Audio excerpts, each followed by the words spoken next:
Hello बच्चों, कैसे हैं आप सभी। चलिए मैं आप लोगों के लिए पाठ 10 री की मात्रा को समझाने के लिए मैं आई हूँ आप लोगों के पास। तो जिसे समझने में काफ़ी कठिनाई आप लोगों को होती है, ऐसा मैं देख रही हूँ लगातार कि बार बार समझाने के बावजूद भी आप लोगों को समस्या आती है, परेशानी होती है। तो उन्हीं परेशानियों का समाधान करने के लिए मैं इस पाठ को लेकर आई हूँ आप लोगों के पास। तो इसमें इस पाठ से संबंधित यही मैं बताना चाहूँगी कि जब स्वर के बाद व्यंजन वर्ण र आता है तो रेफ हो जाता है, यानी कि ऊपर की ओर मुड़ी हुई मात्रा लग जाती है, जिसे हम रेफ बोलते हैं।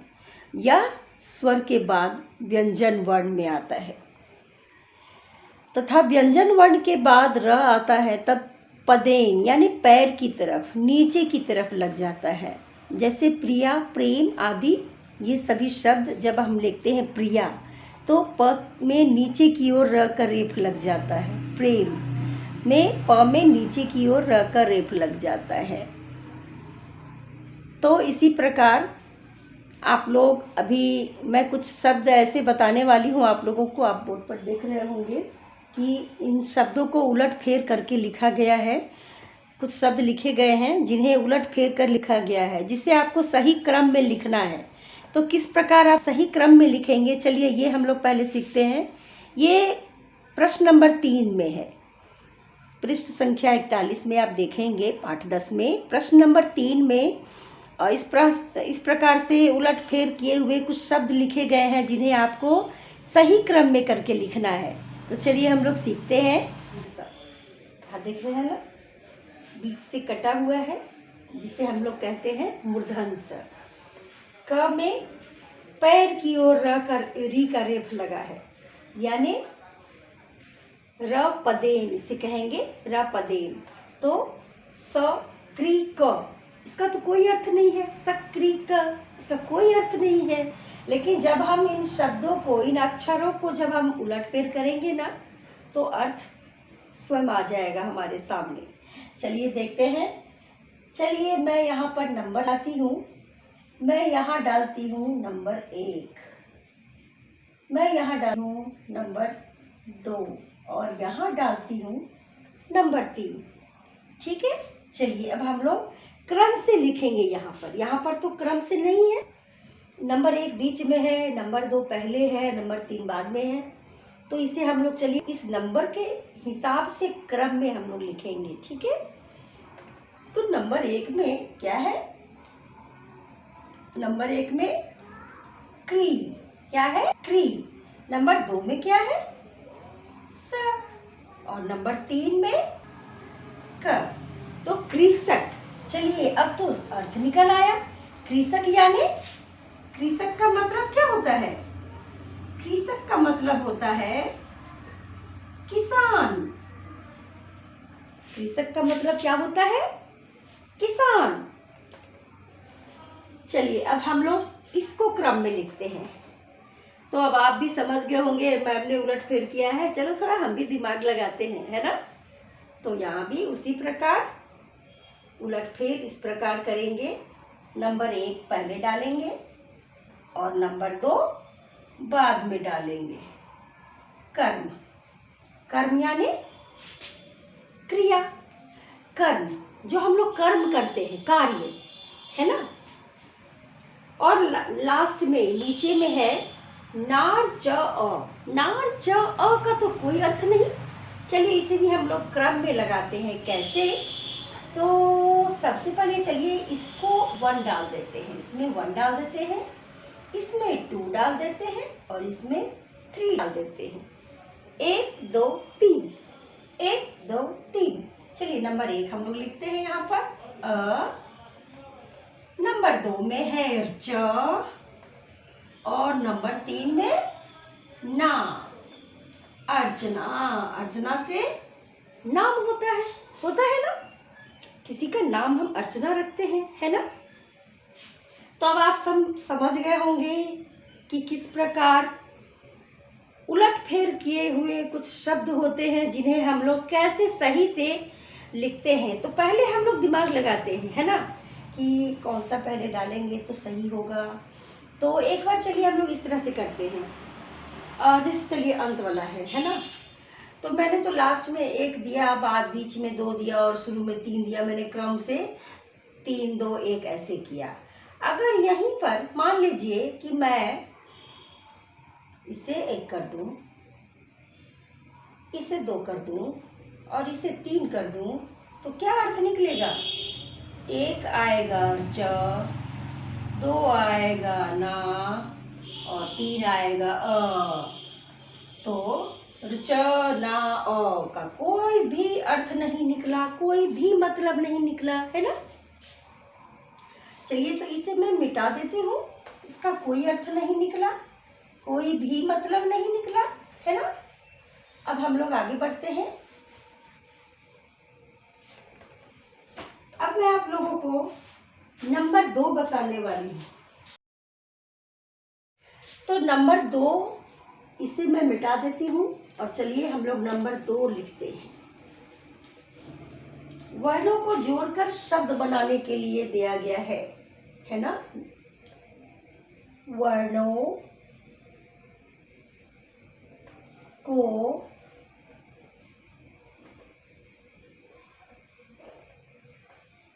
जोड़कर शब्द बनाइए। अब कुछ वर्ड में लिखूंगी अलग अलग करके। हलंत युक्त वर्ण होंगे सारे और उन सारे वर्णों को जोड़कर सही शब्द तैयार करना है, ठीक है ना। तो चलिए ध र हलंत म हलंत अ। ध अ मैंने इसलिए कहा क्योंकि ध हलंत है और इसके बाद अ है, यानी ध। जोड़ र जोड़ म हलंत, र हलंत जोड़ म हलंत, यानी रम। ध जोड़ अ ध हो गया और र हलंत जोड़ म हलंत यानी रम, धर्म हो गया ना। तो धर्म हम लोग लिखेंगे।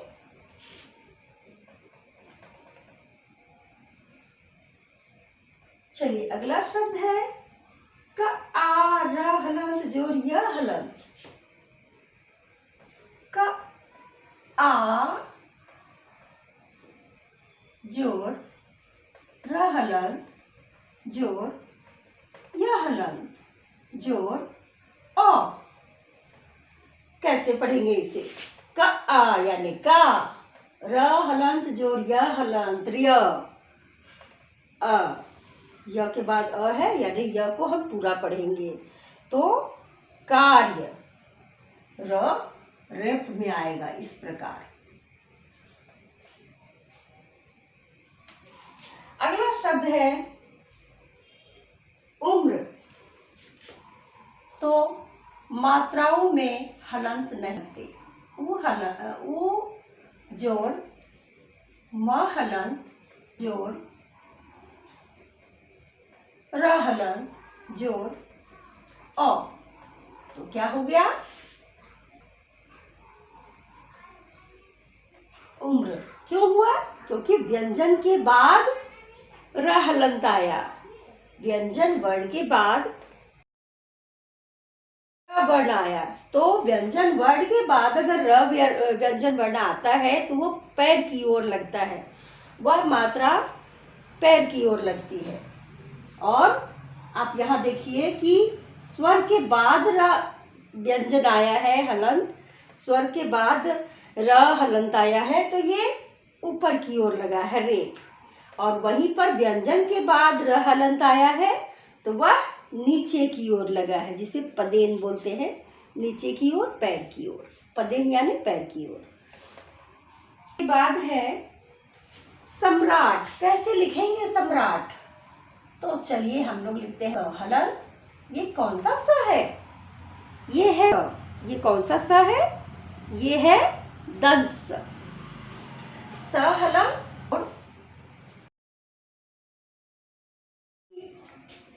स हलंत जोड़ अ स, म हलंत जोड़ र हलंत। यहाँ पर क्या हो गया? व्यंजन के बाद र लगा है तो ये पैर की ओर लगेगा। और आ, र के बाद आ है तो रा हुआ है ना। सम्राट क्या हो जाएगा? सम्राट। अगला शब्द है पर्दा। पर्दा। प हलंत जोड़ अ जोड़ र हलंत जोड़ द हलंत जोड़ आ। अब ये पूर्ण रूप से क्या हो गया? प जोड़ अ प। र द आ। द में आ जुड़ गया तो दा कहलाएगा। ये स्वर के बाद है तो ये ऊपर लगेगा। प जोड़ अ प हलंत जोड़ अ जोड़ र हलंत जोड़ द हलंत जोड़ आ। तो ये पर्दा। सर की ओर, ऊपर की ओर पर्दा। इस प्रकार अक्षरों को जोड़कर शब्द बनाए जाएंगे। इस प्रकार आप समझेंगे कि किस प्रकार अक्षरों को जोड़कर शब्द तैयार किए जाते हैं। और इसके बाद नंबर 1 तो क्रम से ना बताकर मैं अंत से शुरू की ओर गई। मैं सबसे पहले मैंने आप लोगों को प्रश्न नंबर 3 बतलाया। अक्षरों को अलग अलग अक्षरों को किस प्रकार उलट फेर करके लिखा गया था, जिससे कि आपको सही क्रम में सजा कर लिखना था। और आपको क्या करना था? सही क्रम में लिखना था। तो वो मैंने सबसे पहले आपको बताया। अब उसके बाद मैं नंबर 2 पर आई और नंबर 2 में मैंने आप लोगों को वर्णों को जोड़कर शब्द बनाना बतलाया और सिखलाया। अब हम लोग आते हैं नंबर 1 पर। नंबर 1 बड़ा ही इंटरेस्टिंग है, बहुत ही मज़ेदार है। तो चलिए इसे मैं मिटाती हूँ। आप देखिए इसके बाद नंबर 1 है, जैसे आप हरिण बोलते हैं, हिरण बोलते हैं, है ना। तो हिरण को हम कोई और शब्द से भी प्रयोग करते हैं और हिरण को हम मृग बोलते हैं, जहाँ री का रेफ लगता है ना। तो यहाँ यही बताया और समझाया जाएगा आप लोगों को। तो गौर कीजिएगा, ध्यान दीजिएगा। नंबर 1 यहाँ पर क्या है? आपको क्या लिखना है यहाँ पर? यहाँ पर रिक्त स्थान है। यहाँ पर क्या है? रिक्त स्थान है और कुछ चित्र दिखाए गए हैं। तो वो चित्र देखना है और चित्र देखकर आपको लिखना है कि यह किस चीज का चित्र है ना। जंगल में दौड़ता है। कौन दौड़ता है जंगल में? जंगल में, अरे ये तो हिरण है। हाँ, ये तो हिरण है। हिरण को हम क्या बोलते हैं? हिरण को हम मृग बोलते हैं। क्या बोलते हैं? मृग। तो मृग जंगल में दौड़ता है। नंबर 2 ये किसका चित्र है? जो खेत पर गया। खेत पर कौन गया? खेत पर कौन गया? ये तो किसान की तरह दिख रहा है। ये किसान की तरह लग रहा है। चलो किसान लिख दे। नहीं, इसमें तो री रेफ पदे नहीं आएगा। चलिए, तो किसान को एक और नाम से हम लोग पुकारते हैं। क्या? कृषक। क्या बोलते हैं? कृषक। कृषक खेत पर गया। नंबर 3 में है, यहाँ पर ये क्या है? बड़ा सा क्या है? ये बड़ा सा, ये तो बहुत बड़ा सा डब्बे की तरह लग रहा है। चलिए इसे हम लिखते हैं ड्राम। क्या लिखते हैं? ड्राम। ड्राम से पानी निकाल। और अगला है, यहाँ पर कोई बस और गाड़ी की तरह दिखने वाला कुछ है। ये है क्या? और ये खड़ा क्यों है? क्या खड़ा है? बताइए क्या खड़ा है? इसे हम ट्रक कहते हैं। क्या कहते हैं? इसे हम ट्रक कहते हैं, ट्रक। और नंबर 5, कौन सुबह सुबह जगाता है? सुबह सुबह कौन जगाता है हमें? कुकरूकू की आवाज करके। क्या करता है? कुकरूकू। तो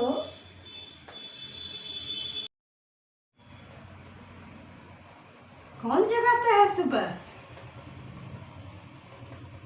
मुर्गा। मुर्गा शब्द का हमने प्रयोग किया, हर्षु की मात्रा। हमने जल्दी से कहा मुर्गा, तो यहाँ हर्षु की मात्रा हो गई। वहीं हम कहते मुर्गा तो क्या होता?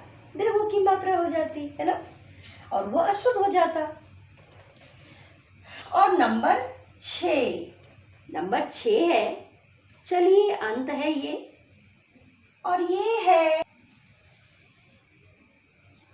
अब दांत साफ करने वाला है कि क्या है? इसे रंग भरने के लिए कहा जा रहा है। से रंग भरो कहा जा रहा है, रंग भरो। तो किस चीज से रंग भरने के लिए कहा जा रहा है? जरूर ये है ब्रश। ये है ब्रश। ब्रश से रंग भरने, जब आप लोग ड्राइंग करते हैं, चित्रांकन करते हैं, तो बहुत सारे चित्र तैयार करते हैं और उसे किससे रंगते हैं? ब्रश से, है ना। तो नंबर 1 का ये कार्य, नंबर 1, नंबर 2 और नंबर 3, इन तीनों कार्यों का कार्य संपन्न हो गया, पूर्ण हो गया। और एक बार फिर से मैं आप लोगों को